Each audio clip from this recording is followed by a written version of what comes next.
Hello and welcome. First, I'd like to thank the library for having me here today. But just as important, all of you who are brave enough to show up to talk about legends and lore of winter. So with that, let's begin.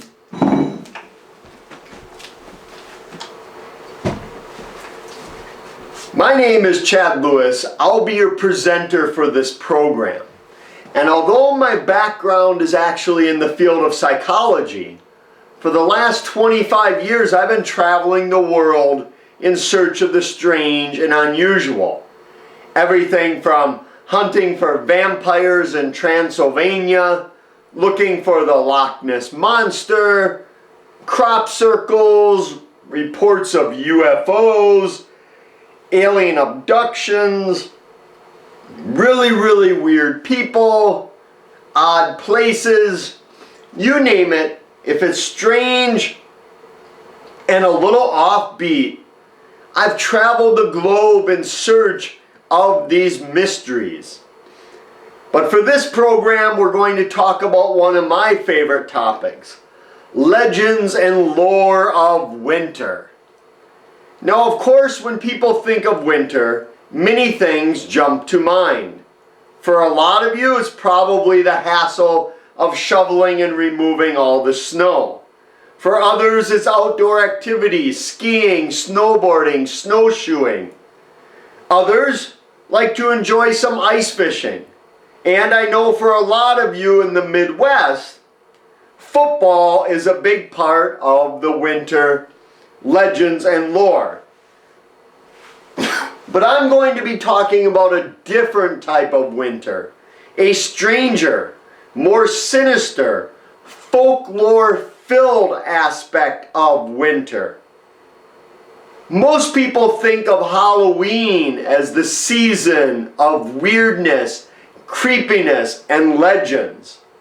But as you'll see today, winter is full of stories of witches, werewolves, monsters, and the like. So for the next 45 minutes or so, we're going to take a tour to some of the weirdest legends and superstitions and folklore that winter has to offer. Fair warning, this might be your opportunity. If you'd rather not see these stories, you still have time to turn it off, go watch a Hallmark Christmas movie, and enjoy the holiday season in a little less sinister manner. Okay, many of you are still brave enough to stay around. Let's explore winter folklore. Starting with Old Man Winter himself, the bringer of ice, the bringer of cold. For many people, this is just a concept, much like a fake or a made-up piece of folklore.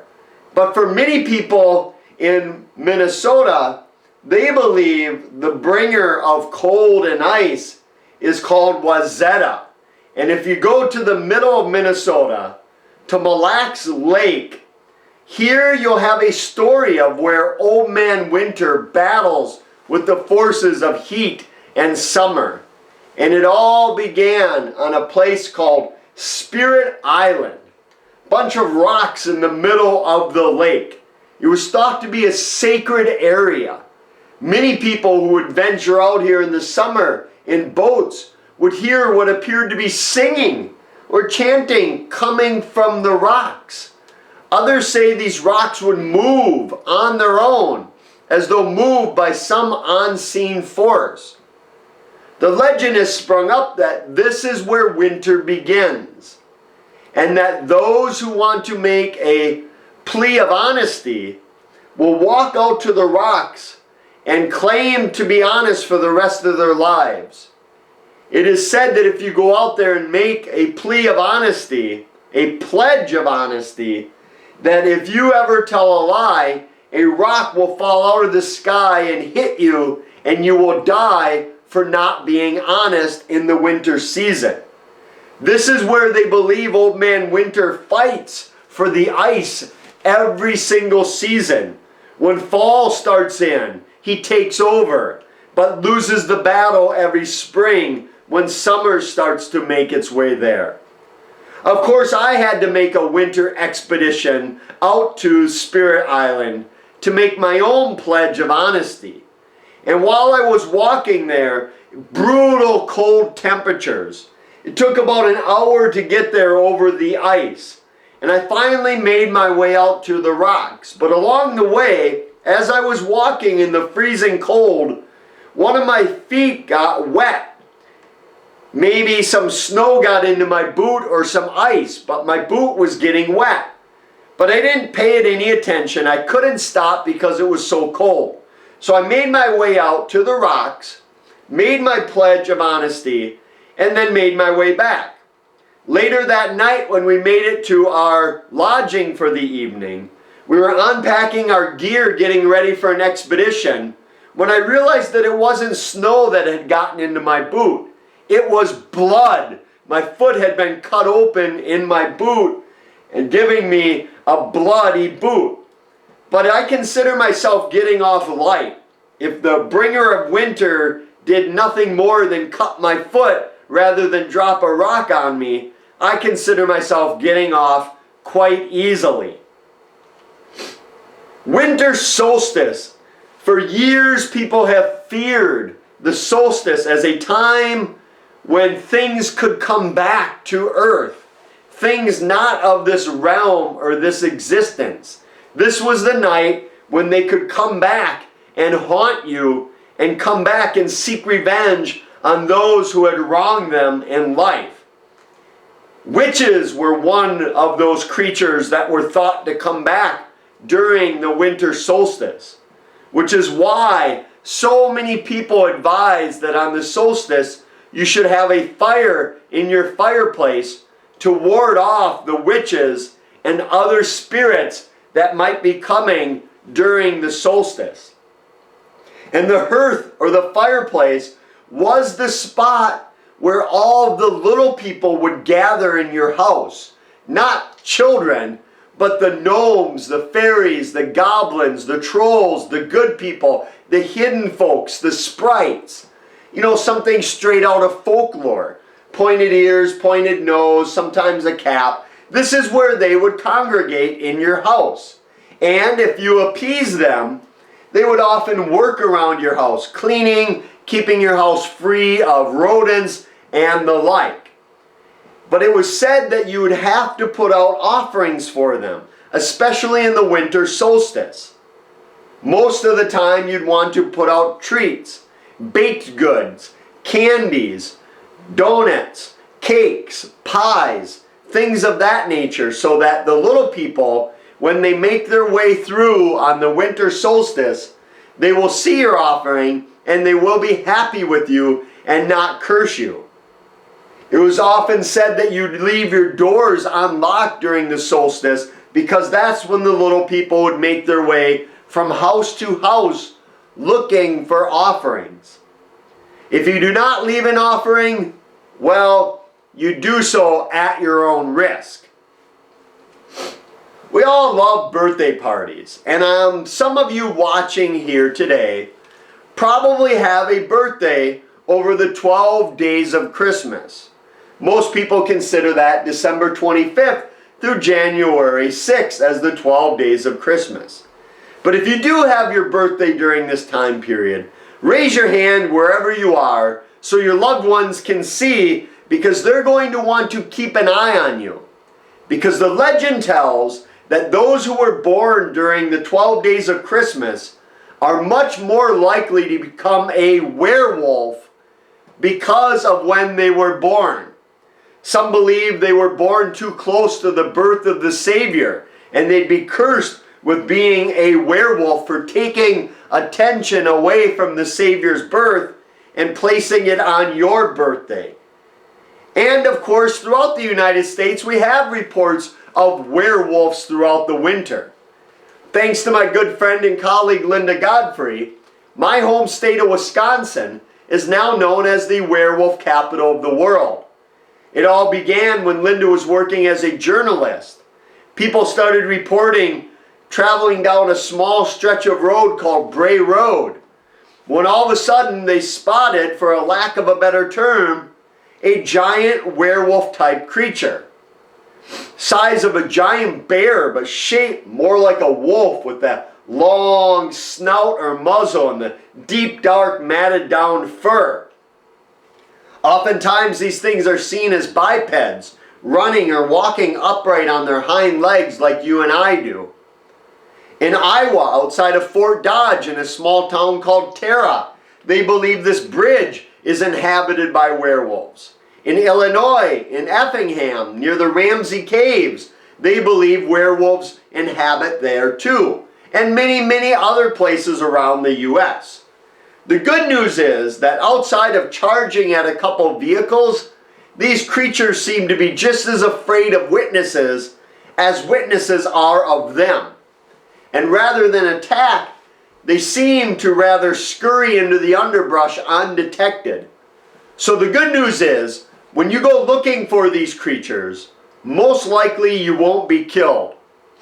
Well, 50-50. Do so at your own risk. Everybody loves Christmas. Whether you celebrate it or not, it's that time of year people have a lot of fond memories. For many people who practice Christmas, they have the fond memory of sitting around the tree with their family, telling stories, opening gifts. These are some of the most cherished memories people have. But of course, I'm not going to be talking about that type of Christmas. I'm going to be talking about a different type of Christmas. A weirder and more bizarre Christmas filled with monsters, spirits, and folklore. Let's start with the Yule log. And when I talk about the Yule log, I'm not referring to the trees. I'm talking about the actual Yule log. During the 12 days of Christmas, it was your duty to go out on your land and cut down the biggest tree you could find and bring it into your house. And you'd put the large end of the tree into your fireplace and you'd let it burn. Slowly, as it burned off, you'd move more and more of the tree into the fireplace until the tree was completely consumed over the 12 days of Christmas. You would then use the leftover embers to start the following year's 12 days of Christmas Yule log as well. But today, a lot of people are not out cutting down giant trees and dragging them into their homes to burn them for 2 weeks. Instead, many people have put candles through their house, kept them lit for the 12 days of Christmas. Some even putting them in their sink to avoid any possible fires or trouble throughout the 12 days of Christmas. When they leave the house, they put it in their sink for safe measure. There's also a ton of lore about Christmas Eve itself. One of the old legends, when many people were involved in farming, was that on Christmas Eve, that was the one night when you could go out to your barn and hear your animals talking to one another, that they had the ability to speak on Christmas Eve. But it was advised that you do not go out there to listen, because one, they would be talking bad about you, but two, it would be bad luck. You'd be cursed to the end of your days for listening to them talk on Christmas Eve. Instead of listening to your barn animals talk, you may want to spend Christmas Eve sitting underneath a pine tree. The legend is that if you sit under a pine tree on Christmas Eve, at midnight you will hear the angels start to sing. But this might be the last thing you ever hear, because the legend tells that if you do hear angels singing, it means you are going to meet them in the next year when the Grim Reaper comes after you. That if you hear the angels, it is an omen of death, that death will soon come for you. Others believe on Christmas Eve, especially around midnight, you can turn water into wine much like Jesus did, that when you start drinking water, it will mysteriously turn into wine. But again, it is advised that you do not drink this wine because ill effect, mishap, misfortune, and death is said to follow for those who take a sip of this forbidden wine. People love carolers during the holiday season, going out singing all the old Christmas carols. But in the old days, caroling wasn't done just to spread cheer. It's actually done to ward off the devil and evil spirits. Carolers would make as much noise as they could, singing, banging on pots and pans, as that was the thought was that would keep the devil and evil spirits at bay.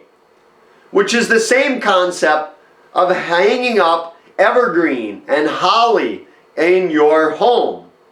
Not only was it a sign of everlasting life because it lived throughout the winter, but it was also said to ward off evil spirits, not only symbolically with its everlasting life, but also physically, how prickly it was. It was thought to ward off spirits, including those pesky witches that are so heavily associated with the Christmas time of the year.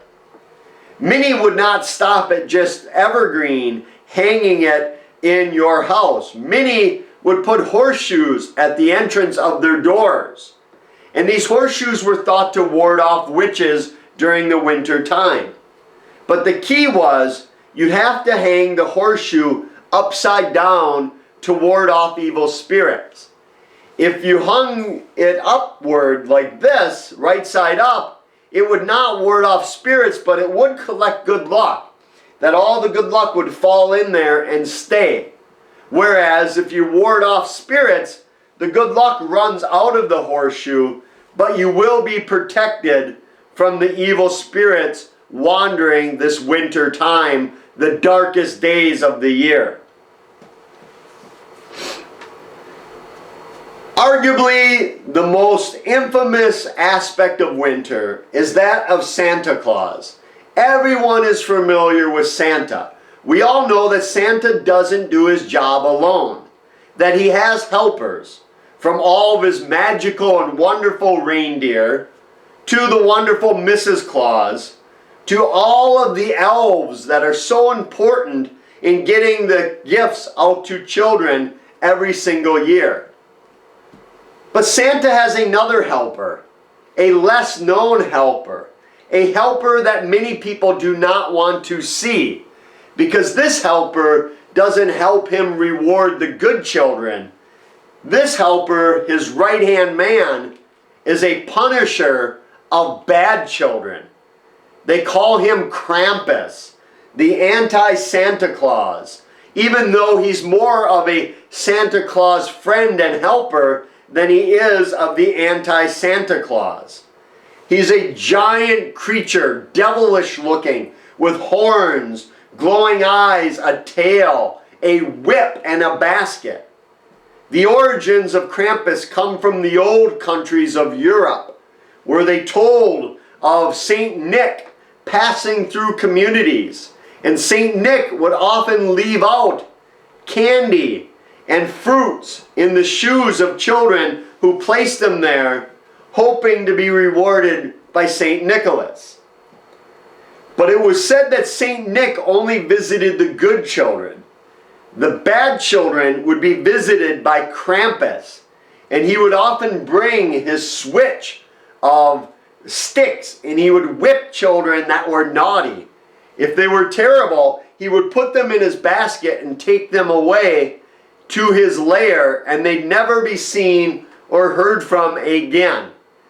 Parents in the U.S. tell children, "You better behave or Santa will bring you coal." Parents in other places around the world took it a step further and said, "You better be good, because Santa won't just leave you coal. Krampus will come and grab you and whip you and take you away." Believe it or not, the old traditions were that people would send one another postcards, Christmas cards, during the season that said "Greetings from Krampus" with all of these eerie and creepy Krampus pictures and drawings on them.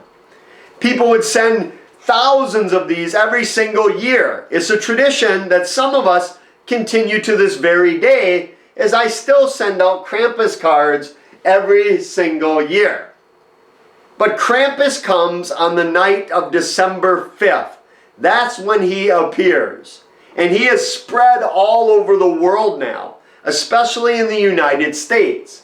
On December 5th, Krampus night, that's when many places have parades and festivals where people dress up like Krampus and make their way through, whipping kids and adults the like. There are many festivals about Krampus throughout the U.S. In the Midwest, one of the biggest is the Milwaukee Krampus Fest, where you can see people dress up and parade through the area. But the rest of the country weren't the only ones to believe in weird winter superstitions. Right here in the U.S., lumberjacks were full of winter traditions. Of course, the lumberjacks would go into the woods every winter in the Great Lakes area and out on the northeastern portion of the U.S., cutting wood to get it ready for the spring thaw, where they could throw it in the river and bring it down to all the mills along the lumber towns. But they believed in many superstitions of winter, including a creature they called the snow snake. It was pure white. It migrated its way over from Siberia, of course, and it only appeared in the winter. It hibernated every summer, waiting for the temperature to get cold enough to come out. It was pure white, and its bite could kill a lumberjack, but not through its venom. Its bite would actually freeze a lumberjack to death. And there was only one cure, only one antidote to a snow snake bite. And that antidote was a shot of whiskey. As you can imagine, many lumberjacks were said to have been bitten by these snow snakes to grab a shot of the whiskey. The lumberjacks also talked about terrible winters, the winter of the blue snow. They called it the winter of the blue snows because it was so cold and snowy that people cursed a blue streak in the air that turned all of the snow blue.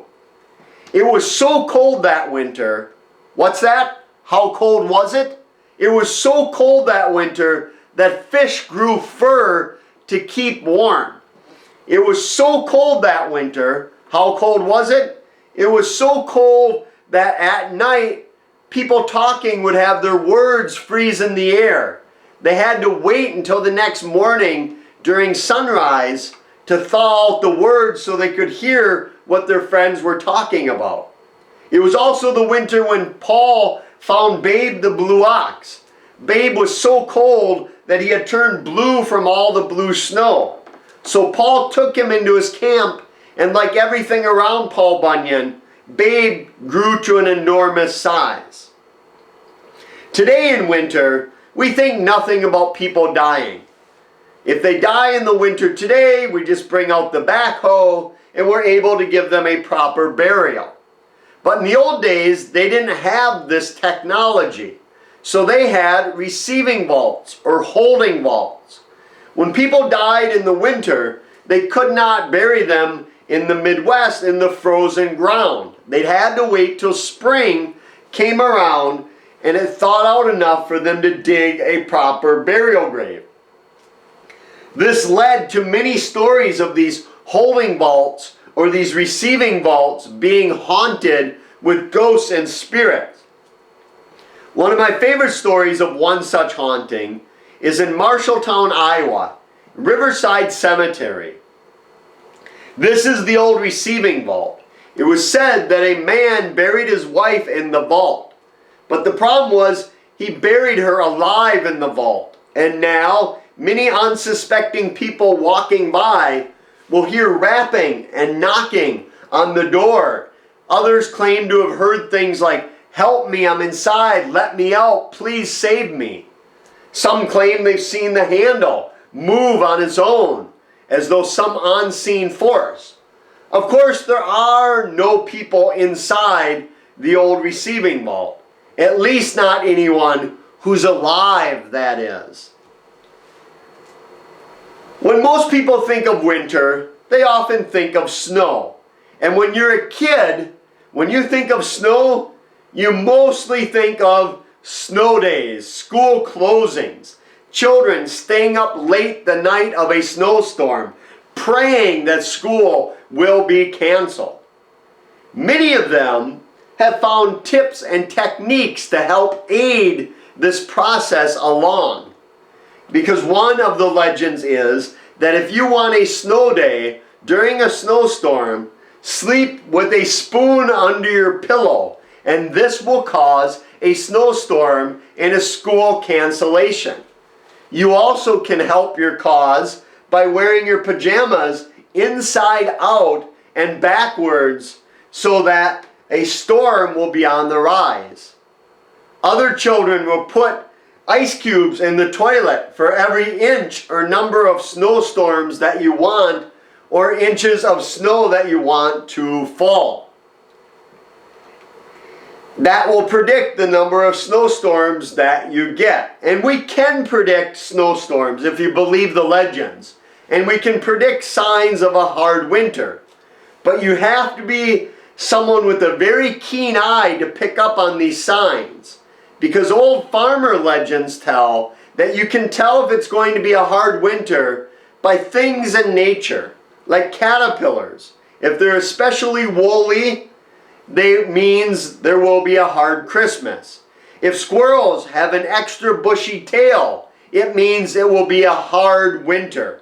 If corn stalks, the husks are extra thick, or the hair around a cow is extra thick, these all portend a sign of a bad winter. The problem is, most of us today would not know whether a cow had more hair around its neck than in previous times. It would be very difficult to determine a squirrel's tail, whether it was bushier than it was just a few weeks ago. There are some signs in nature that we can pick up, even for those of us without an uncanny knack of doing so. Like woodpeckers. It is said that if you see more than one in a tree, or if they're sharing a tree, it means that winter is going to be especially brutal this year. Winter itself, the elements, the force of winter, is also to blame for many legends. Now, how many of you recognize this place in Iowa? Sorry, bad joke, a cornfield in Iowa. But you will recognize this place when I tell you this was the spot where music died. 1959, Buddy Holly, Ritchie Valens, and J.P. Richardson, the Big Bopper, were all playing the Winter Dance Party. They had just finished their gig at the Surf Ballroom in downtown Clear Lake, Iowa. Buddy Holly was upset because their tour bus kept freezing up on him and breaking down. So he hired a plane to take him and two other artists to the Fargo, North Dakota area for their next gig. The next morning, when the plane never arrived, they sent out a search party, and they didn't have to go far. Just north of Clear Lake, they found the crashed remains of the airplane. All three of the artists and the pilot were killed on impact. Some years later, they put a makeshift memorial for the artist out there. And if you follow this trail for about a quarter mile, you will get to the exact spot where they met their end. Many people take comfort and solace knowing that the music of these men will continue on forever. But others believe it's more than the music that continues on, because they go out there and they hear the phantom sounds of music being played. But when they look around, they're surrounded by nothing but fields. Others see what appears to be a plane crash into the ground, but again, no plane is there. My favorite stories come from unsuspecting motorists driving up the gravel road when all of a sudden they see someone on the side of the road. Thinking perhaps the person broke down or need some assistance, they slow down only to report coming face to face with what they believe is the ghost of Buddy Holly himself, complete with his trademark eyeglasses. Well, if it is the ghost of Buddy Holly, he seems to be busier in death than he was in life, because many places claim to be the final resting place of his spirit, including the Surf Ballroom in Clear Lake. Now, if you've never been to the Surf Ballroom, it's a great place to visit. Even if you don't believe in ghosts or spirits, it's a great place to explore musical history and a lot of Americana as well.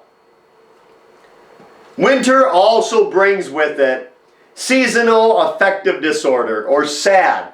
People in the United States, millions of them, are affected by the low levels of sunlight and all the darkness. It changes chemicals in their body. They become more depressed. They become less filled with energy. They become less social and withdrawn. And sometimes that is said to lead to legends and bad things happening. Such is the case up in northern Minnesota in Embarrass. This is called the Old Heritage House. And the story goes something like this. Many years ago, a family lived out in this house. They were Finnish immigrants called the Fahala family. And during a harsh Minnesota winter, the father snapped. He went crazy, had a psychotic break, what we might consider cabin fever. You know how people in Minnesota get in the winter. So when spring came along, he told his son that Jesus was able to walk on water. You should be able to walk on water as well. And he made his young son go down into the churning, ice-filled waters of the Embarrass River, where he drowned. And now the legend tells that if you park your car out on the bridge, not only will you see the ghost of that young boy, but he will act like some winter siren, trying to entice you into the water to save him by saying things like, "Help me, I can't swim, I'm drowning, please don't leave me, save me." Legend is, if you're foolish enough to go into the water, he will pull you under and you will spend eternity in your watery grave in the river. People also claim the house is now haunted as well. That not only is the bridge haunted by this young boy, but so is the house. Now, the story's not quite accurate. One of their sons did die. He drowned in the Embarrass River. But when I dug up his death certificate, it had it as an accidental drowning. In fact, one of his brothers, Werner Fahala, wrote a book about the accident and said it was a rafting accident. They were skipping school. Not only did the father not have anything to do with it, he didn't even know they were skipping school. But that hasn't stopped the legend from growing and progressing, to include the house itself, saying that if you walk up to the second floor, you'll be chased out of the house by that murdering father. As you can see, the house has sustained damage over the years and vandalism. My advice is, if you're going to go there, take one of the official Finnish heritage tours where they will let you in the house, you won't have a trespassing ticket, and maybe you'll have a ghostly experience. Or sit out on the bridge by yourself at night. It's a creepy area. Livestock make some weird noises in the area. And if that's not scary enough, you may want to take a dip into the water, where every little branch or twig that passes by your legs is going to have your mind conjuring up images of that boy's hand coming to grab you. Winter is also the deadliest time of the year for ships out on the Great Lakes. It's a time when many ships go under with the harsh, brutal weather that serves from November through March in many of these areas. If you ever stop at any tourist destination along the Great Lakes, you'll probably see this poster at gift shops. It shows the hundreds of ships that we know have gone down in the Great Lakes, this one just of Lake Superior itself. These are just the known ships that have gone down. You can imagine the many more that are unknown or have never been documented. Back in 1927, this ship went down at the bottom of Lake Superior. Many years later, divers found it at the bottom on its side. Specialized, trained divers went down to the water and found the ship, and they were amazed at what condition it was in. They even found rolls of lifesavers in pretty good condition after all those years. The reason being is that the temperature is so cold at the bottom of Superior, it almost acts like a preserving agent, a freezer. It's also down there that these divers saw weird lights flashing about. They thought they weren't alone, that other people were down there. But there were no other people there, except the spirits and bodies of those who lost their lives in the December capsizing of this craft, including a spirit so many have seen that they have dubbed him Old Whitey, because they believe he is a former member of the crew that refuses to leave the ship, even from the grave. Others claim that on foggy nights on the Great Lakes, you can see phantom ships that will appear. At first glance, they look like they're from the 17 or 1800s. But when people try to get a closer look through binoculars or a camera, they simply vanish into thin air. Recently, someone believed they filmed a phantom ship. They posted the video on YouTube. You can go there and see for yourself, watch it and see if it's a mirage, an optical illusion, a hoax, or a phantom ship out on the horizon of the Great Lakes. This next winter legend I'm going to talk about is one you might not want to know about. It's certainly one you don't want to say its name, because many cultures believe that merely saying the name of this next legend is enough to put you on its radar. That when you go looking for the weird will come looking for you. Of course, I'm talking about the most feared creature ever to set foot in North America. And that creature is called the Wendigo, the cannibalistic monster of the North. It began as a First Nations spirit monster up in Canada. And it appeared during the harsh Canadian and Northern Great Lakes areas, the winters when times were tough. Game was nowhere to be found, food was scarce, and people resorted to cannibalism. That's when the Wendigo would appear. Known by many different names and many different spellings, the Wendigo was a hideous monster. Somewhere between 8 feet tall and as tall as it wanted to be. Even bigger than the treetops. It was always very thin, skeletal looking, very muscular, but almost emaciated looking. In northern Minnesota, they believed that when you saw the Wendigo, that it was a harbinger of death, a death omen. That if you saw it, much like hearing or seeing the Irish Banshee, it meant you or someone you knew was going to die very shortly from seeing the Wendigo. Many times the Wendigo is said not to have a mouth or lips, because in its insatiable hunt for human flesh, the hunger becomes too much and it starts to eat its own body. The scariest part is the fact that the Wendigo can not only kill you in a flesh and blood form, but it also can possess you and slowly turn you into a Wendigo. We have hundreds of accounts of people in the 17, 18, and early 1900s of killing one another because they believed that person was turning Wendigo.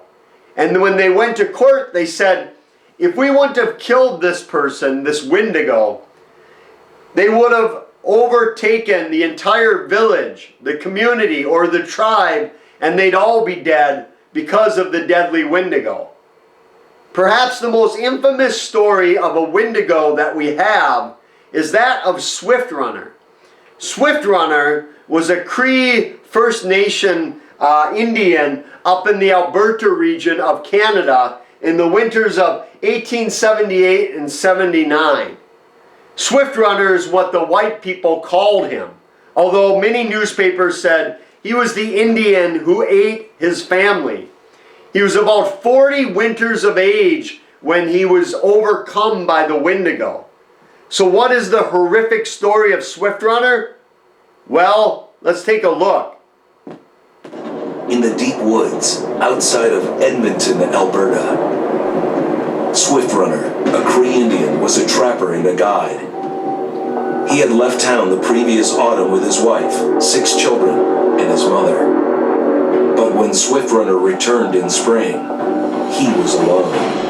Swift Runner came into a nearby village telling this heartbreaking tale. I had to watch them starve to death. Of his family being killed by starvation, and that he was the only survivor. My whole family gone. It wasn't hard to understand a family falling victim to a brutal winter. Yet something was suspicious about Swift Runner. He was a strapping man, and he came into town weighing over 200 pounds. It didn't look like somebody who had just weathered a terrible winter. He wasn't malnourished, didn't look like he was starving. He looked healthier than ever. After a few nights, it became clear that something was wrong. He started having night terrors, screaming in his sleep. I have nowhere to go. Villagers alerted the police. Swift Runner actually guided them back to his winter cabin. When they got there, that's when they saw the true horror.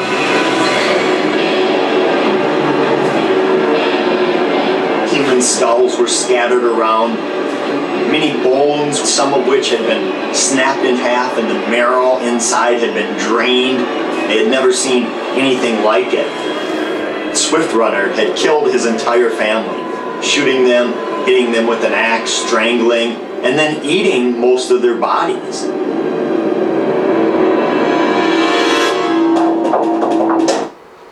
I told you this was a case you didn't want to know about. So Swift Runner started out as a great winter. He went off with his family to their winter hunting grounds, and originally he had taken bear and moose, but when game got scarce, as you saw, he overtook his family. And he said at that moment, the Wendigo suddenly took possession of my soul. I killed the last of my children and ate him. Swift Runner was then brought to Fort Saskatchewan. They put the gallows up and took his life at the end of a rope. Father Leduc, who was there at the end with him, offered him salvation, which legend tells that he said, "The white man has ruined me. I don't think their God could amount to much." And he lost his life at the end of a rope up at Fort Saskatchewan in Alberta, Canada. But the Wendigo made its way to the United States as well. There are many stories of the Wendigo in the Great Lakes region, one of which is just east of Bemidji, Minnesota, at a place aptly called Lake Wendigo. It's a lake on an island in a lake, making it an anomaly in its own right. Here it is featured in a Ripley's Believe It or Not cartoon as the lake within a lake. Many believe Star Island is haunted, that there have been several books about the ghostly stories of Star Island. One of my favorite stories tells of people going out to the island. The women set up base camp along the shoreline, started cooking. The men went into the woods to hunt for game. And when they never returned that evening, the women the next day went out looking for them and found them all strung up, skinned, dead, hanging from a tree. They left the island.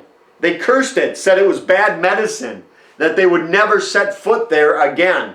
When reinforcements came back, they found no bodies were recovered. They couldn't find where the men went or where they were hanging. There are other terrifying tales of people finding giant holes in the ice of Lake Wendigo, with gigantic footprints coming out, walking to the island, as though the Wendigo came out of the ice, walked to the island in search of prey. So back in the winter of 2015, I set off on an expedition to Lake Wendigo with my colleagues Noah Voss on your right and Kevin Nelson on your left. Now, you can't tell, but that's me in the middle there. The reason you can't tell is it's 30 degrees below zero with the wind blasting us as we had to walk for several hours carrying our gear across the lake just to get to the island. I'll give you a taste of what that was like. As you can see, we're all tethered together. In case one fell through the ice, the other two could rescue them. So we got to the island. Now my colleague Noah and I decided we were going to spend the expedition in our frozen tent. But my colleague Kevin over here, he wanted more of an adventure. So he was going to spend the expedition in his hammock out in 30 degree below zero weather. The first thing we had to do was get a fire going. Not only for heat, light, and warmth, but we had to keep our tallow hot. Tallow is an animal fat. And one of the legends is that you can use hot tallow and pour it down the throat of the Wendigo. It will defrost its icy heart and it will kill it. Just how you're supposed to pour it down its throat, I'll leave it up to you to come to your own conclusion. But we made our way to the lake. Now many believe the lake is the Wendigo, that it uses the lake as a giant kettle. Numerous children have drowned in the lake. Parents who summer here do not allow their children to swim in the lake because the legend is the Wendigo will snatch you off the shoreline and pull you under, and you'll spend eternity with the Wendigo in the lake. So one night we had a great base campfire going. Noah and I walked to the middle of the lake to try to conjure up the Wendigo. As we did, we paused, and Noah said, "We're filming this, but our boots are too loud crunching the snow. Nobody's going to hear what we're talking about. We have to be very quiet." And as we paused, something on our left startled us and caught our attention. Let's take a look. Okay, see, I'm trying to be quiet for... What is it?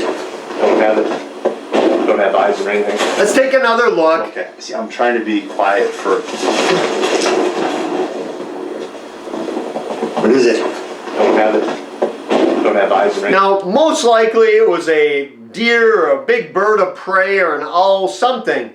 We didn't see anything, but I can tell you it got our adrenaline going, so much so that my colleague Kevin slept with his axe right next to his hammock just in case. But if you're going to go there, you might plan to do so in the summer. You'll have a much more pleasant opportunity, and maybe the Wendigo won't come after you. But when you've heard all these legends and lore of winter today, you might think that they're nothing more than superstition and beliefs of folklore that have long since passed. But in fact, the legends live on. Many cultures advise not building snowmen because it is thought that they will turn into a Wendigo or come to life and try to attack and terrorize you. And I think what this program illustrates this evening is that these stories continue on. They're not some relic of the past. These beliefs, these fears, they continue forward in today's world just as they did hundreds of years ago. So I want to leave you with the parting thought of, what is tonight's forecast? How dark, cold, and sinister is it going to get? And when you put your head down on your pillow tonight to go to bed and you hear the wind rustling outside your window, I want you to ask yourself, is it possible, just maybe, that wasn't the wind howling outside your window? And if you want more information, my website has more than you could ever want or need. But I really hope your adventure doesn't stop here after the program. Grab one of my books, go on your own adventure of your area. And I think you'll discover that you live in one heck of a weird place. And I mean this in a good way. That when you're out traveling, you'll see things you've never seen. You'll meet some odd people. And along the way, you might just discover that the scariest thing out there is often yourself. So with that, I want to thank the library for putting this together. If you like programs like this, let them know so you get more of these. If you didn't like this program, let them know so you get fewer of these. But either way, the library's put a ton of work into getting me here. I can't think of a time in history when the library has served such an important role as it does today. With everything going on with politics, the pandemic, societal issues, libraries are the fabric that keeps the community together. They are a real treasure for any place that has one. So, to show my appreciation, if you're looking to get any of my books on my website, Chad Lewis Research, type in the library as the coupon code. You'll save 20% of all my books just in appreciation of the library. So with that, thank you all for coming and keep an eye out.